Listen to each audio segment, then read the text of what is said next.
evening, everyone. Thank you for the warm welcome. I remember when I first heard the quote, there are lies, there are damn lies, and then you have statistics. Back then, I was in high school.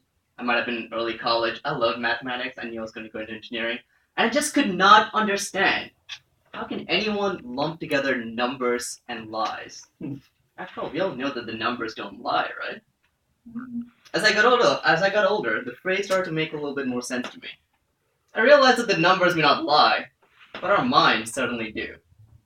You see, when it comes to probability and statistics, we all think we have an intuitive feel for what it means. But do we really? Too many times we get it completely wrong without even realizing it. Let me show you what I mean by playing a little game with you. Welcome everyone to the Monty Hall Game Show. Tonight I'm going to play a game and our contestant is going to be Mike Barcel. Mike, at stake here is a fancy, shiny new car. Ooh. Now here's what I'm going to do. While your eyes are closed, I'm going to put this inside one of these cups. I'm going to flip it around so you can't see it. And then I'm going to ask you to guess which cup has the key. Okay. If you guess right, you win the car. Alright. Are you ready? Close your eyes. Okay. No peeking.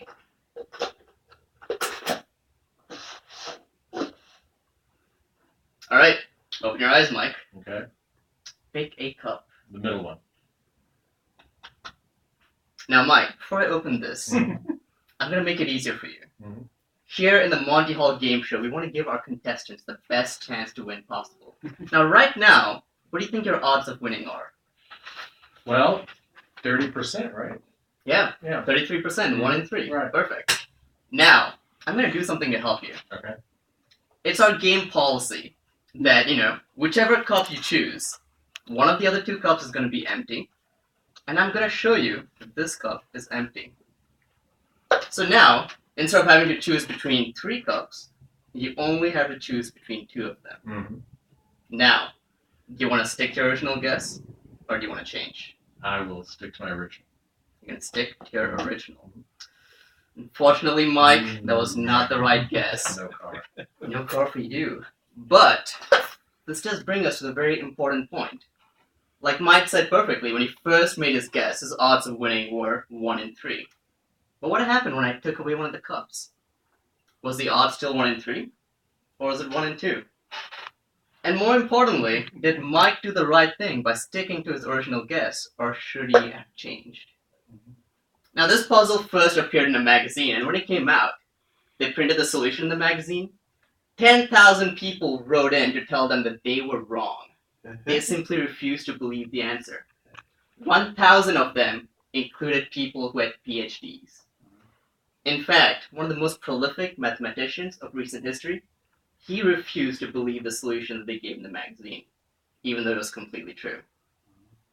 Now, if there's one takeaway you have from my speech today, let it be this. When it comes to probability, don't try to analyze it as a single event, because it gets very confusing. Instead, ask yourself, what's going to happen if I did this 100 different times? Let's try it out. Let's say Mike would have played this game 100 different times. With a more bright marker, perhaps. There we go. Now, 33 times, like Mike pointed out, he's going to choose the right cup on the very first go. Now, what happens after I change this? That doesn't change. 33 times, he would have still picked the right cup. So if he adopted a strategy of sticking to his original guess, he's going to win 33 out of 100 times, 33%. But what if he changed? 66 or 67 of the times, he's going to pick one of the cups that is empty. Now, like I told you, the game policy is that we will reveal the other empty cup. I was going to show him that this cup is empty. So, when he picked the empty cup, when he switched, he will definitely be switching to the cup that has the key in it. So if he had switched, instead of having a 33% chance of winning, he's going to have a 66% chance of winning. So, when I flipped over that empty cup, it was no longer 50-50. It was actually 33-66. That, ladies and gentlemen, is the power of statistics. Do you think you get the hang of it? Let's test it out. I have more puzzles for you.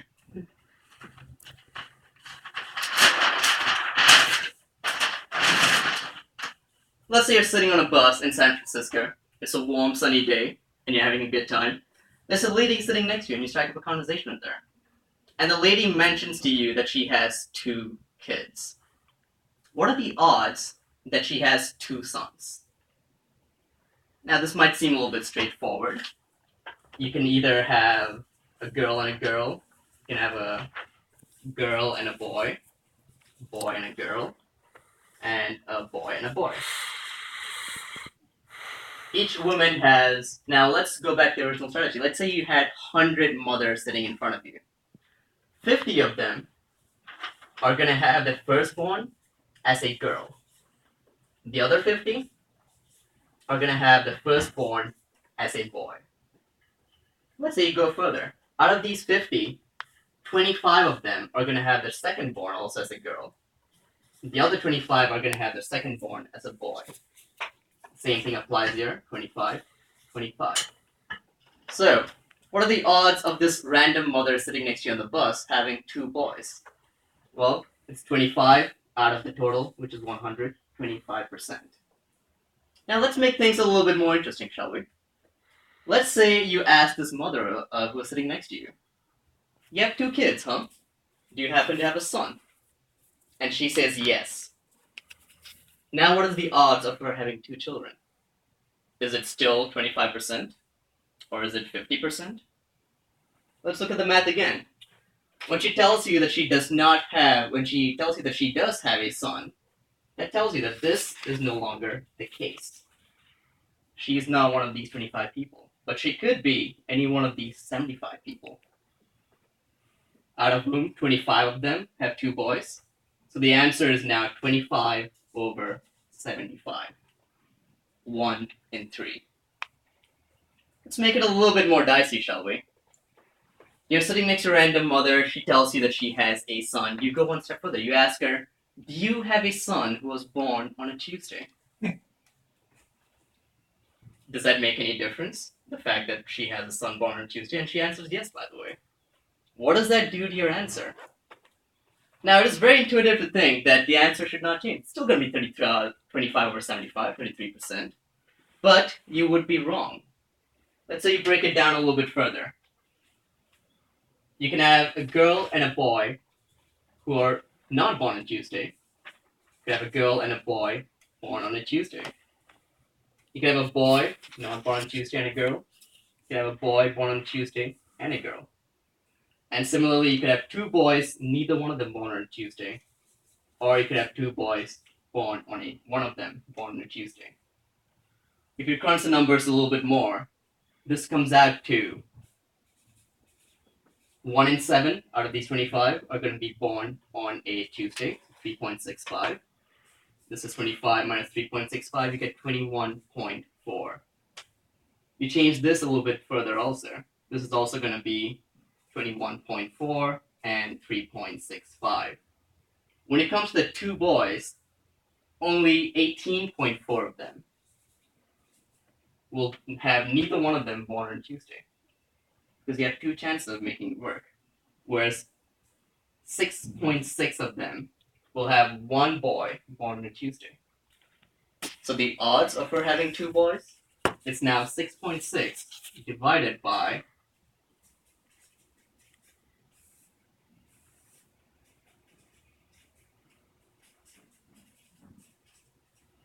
48%.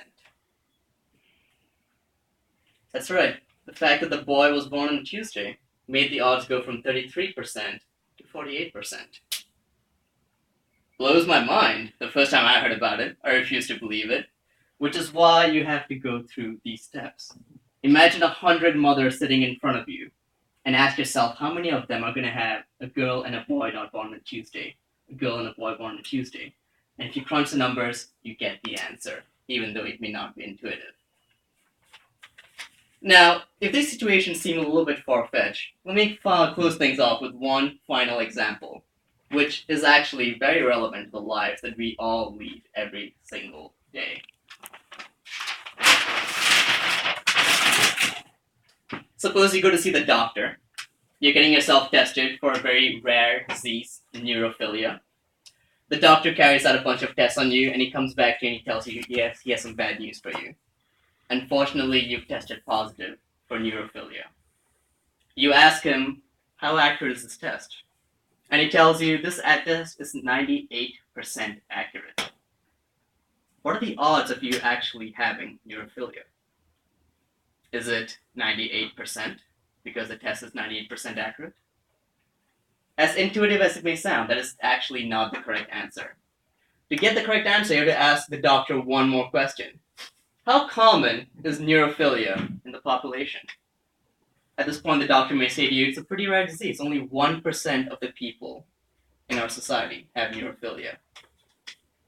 Now let's go back to the imaginary 100 people.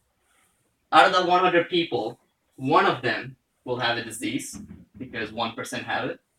The other 99% do not have the disease.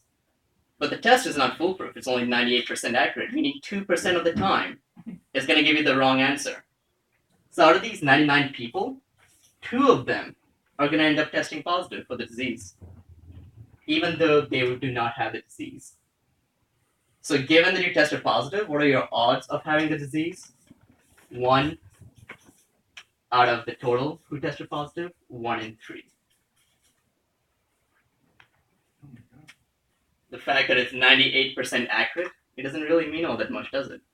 This is why when you get yourself tested for cancer, HIV, any disease you name, they always ask you to come back multiple times for multiple screenings.